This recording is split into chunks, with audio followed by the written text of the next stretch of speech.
want to be rich, steal a bank. If you want to be filthy rich, steal a country. Amerhawk follow org 30 middle. 10 minutes read source. Solo Donald Trump is attempting to pull off the biggest con of his life. He's betting on stupidity. That Americans are so dumb that they'll let him and his weird, gross family steal their democracy, forever. It's one thing to steal money. It's another to steal possessions. Trump, though, has reached the highest echelons of criminality. He knows that if you can steal a democracy, in open view, then there's no greater prize, period, full stop. How much is the American economy worth? $20 trillion. That's the amount Trump is really attempting to steal. That's the size of the prize. It makes Madoff look like the Pink Panther. It makes Wall Street look like bungling nobodies. Think about it. $20 trillion. That's the most massive con of an already legendary con man's life. It's why he's risking his future and his family's futures on it. It's worth it. If Trump pulls it off, he'll make Bezos and Zuck look like penny anti-billionaires, relative nothings, veritable nobodies. He's angling for the biggest game of all. Now, at this point, real Americans will object. What is this guy talking about? Let me challenge you. How much experience do you have with authoritarianism, with kleptocracy? None. That's why you don't really understand what's going on here. Hence, Americans tend to wonder, baffled. What's the point of stealing a democracy? We survivors of such regimes, though, know intimately what the point is. Let me spell it out for you personally. The richest person I knew growing up was a man who'd been a crony of the man who stole a democracy. The second man, the tyrant, gifted the first man, as a reward for his services helping steal a crucial election, the nation's energy grid. Another such crony received the nation's utilities. And another one stole the nation's banking systems. Those three cronies became mega-billionaires, almost overnight. They bought castles in the English countryside and palazzos in Venice. Their kids have multiple hidden bank accounts worth billions which nobody is ever really going to find. They built dynasties, overnight, which will last generations. That's why you steal a democracy. Money is just power, and if you power over a whole society, there are billions to be made, or more. Americans, having little experience with authoritarianism and kleptocracy, tend not to understand this. Over the last few decades, they've become familiar with white-collar crime, or what should be called white-collar crime. The way that Wall Street, for example, blows up the economy, and then demands bailouts. The way hedge funds raid pensions. The way Zuck looks the other way while Facebook is used to peddle propaganda. It's true that fortunes are made this way. Through this kind of predatory behavior, people can make millions, or at the upper limit, maybe billions. The average investment banker make a few million or so over a lifetime, for being part of the absurd spectacle of ripping off Main Street. Americans call it getting rich. What Americans don't understand well is that there is a level of wealth far above and beyond even all this. Stealing a bank, stealing a corporation, stealing a pension, that's nothing compared to stealing a country. A country is worth much, much more. The biggest corporations in the world are Apple and Amazon, which are worth $1 trillion or so. The American economy is 20 times that size. The highest level of crime in the world is to steal a country. Who's achieved that? Who are the world's greatest criminals, really? The world's dictators, tyrants, and authoritarians. They're the ones whose wealth makes even the American 1% seem like nothing. Only Zuck and Bezos and Gates can really compare. Let me give you an example. Even a desperately poor failed state like North Korea has a GDP of about $50 billion or so. Kim Jong-un is easily a billionaire on the level of America's 1%. And that's in one of the world's poorest countries. Now take a country like Pakistan. Its GDP is about $325 billion. Are you beginning to see the magnitudes we're talking about? Pakistan's in a constant state of collapse, where authoritarians attempt coups against a feeble democracy, precisely because they know there is a large prize that can be easily seized. $325 billion is Zuck and Bezos put together. If you seized control of even one of the world's poorest countries, you'd easily be on the level of the richest men in America. Now, the reason that Americans don't understand this, that stealing a country is the highest level of crime of all, because it's the richest prize, is threefold. 1. They have no experience with it whatsoever. That's because, 2. Sadly, funnily, America's the one who helped install many of the world's dictators, and so Americans are never taught about what stealing a democracy is like, or even why it happens. And 3, because Americans live in this weirdly capitalist society, which makes annual lists of richest people, but the world's authoritarians and tyrants are never on them. The reason that authoritarians and tyrants aren't on the global rich lists is simple. Nobody actually knows how much they're worth. That's because they control their nation's banking systems, and so it's ludicrously easy for them to hide money and assets. If you controlled a nation's banking system, you could set up a shell account, use it, transfer money to Switzerland or the Caymans, in 5 seconds flat, do it every single day, and nobody would ever know. We can gain a rough estimate, though, simply by looking at reality. The world's tyrants and their offspring and their cronies are the ones who are buying up real estate in its historic cities, penthouses in Manhattan, townhouses in London, grand apartments in Paris. They're the ones going on shopping sprees at fine stores, and buying gold-plated supercars. Their level of wealth is so large that it's foolish to even worry about making precise estimates. This is a class of people whose wealth easily exceeds, by an order of magnitude, or more, Bezos, Gates, and Zuck. We're never going to know how much, say, a genocidal African dictator's family is actually worth, but what we can say is that his entire family seems to be living in extreme luxury in London, Paris, and Manhattan. He's probably easily worth a few tens or hundreds billions, because his country's worth probably about $50 billion, and he can siphon off as much as he likes, more or less. How do you think about 80% of the world stays desperately poor? Precisely because its wealth is siphoned off by autocrats. How is it siphoned off? Take the example of the man who was gifted the nation's energy grid by his autocrat, in return for being a loyal crony, who helped steal that crucial election. He simply jacked up prices one day by about 100%. Didn't like it? So what? Pay up, or live in darkness. The same was true for the man who was gifted the nation's banking system, only even more so. He jacked up prices of deposits, with hidden fees, overnight.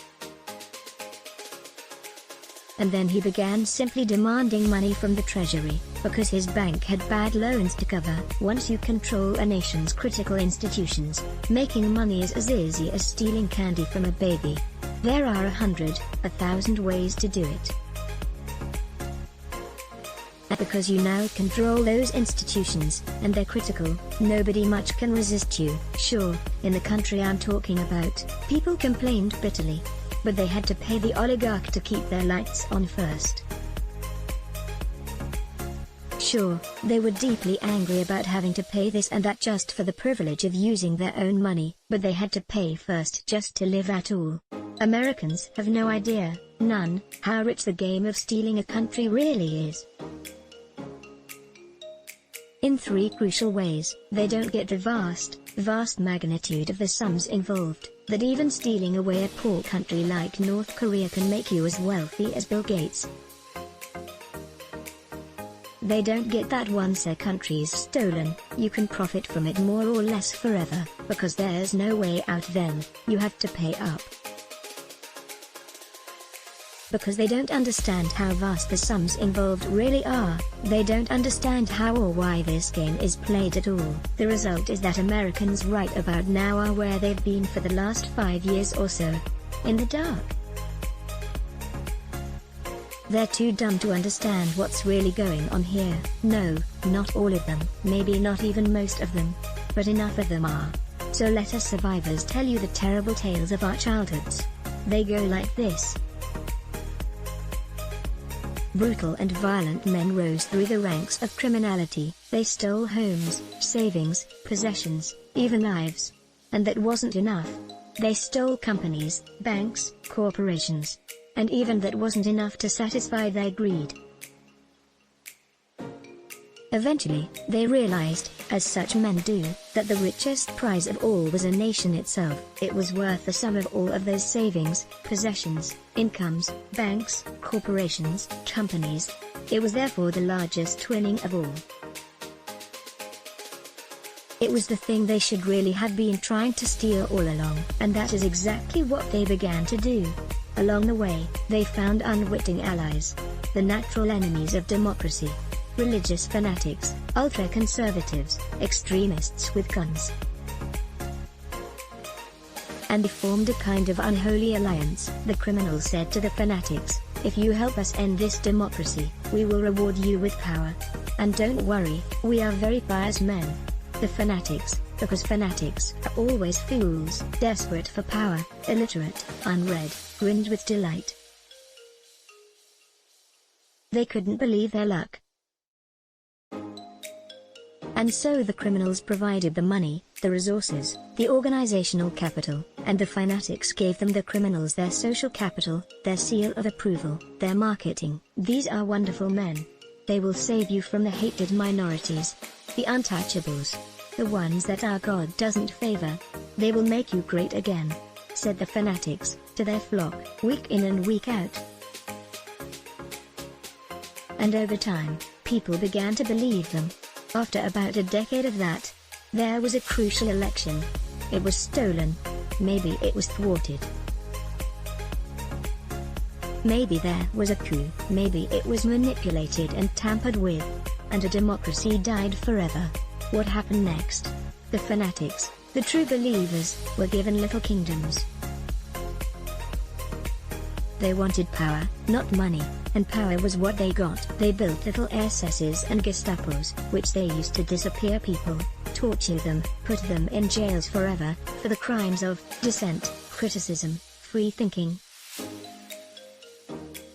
Society was left brutalized, terrorized, and broken, as the violent men marched through the streets, chanting proudly. At the same time, though, something equally, maybe even more destructive was happening.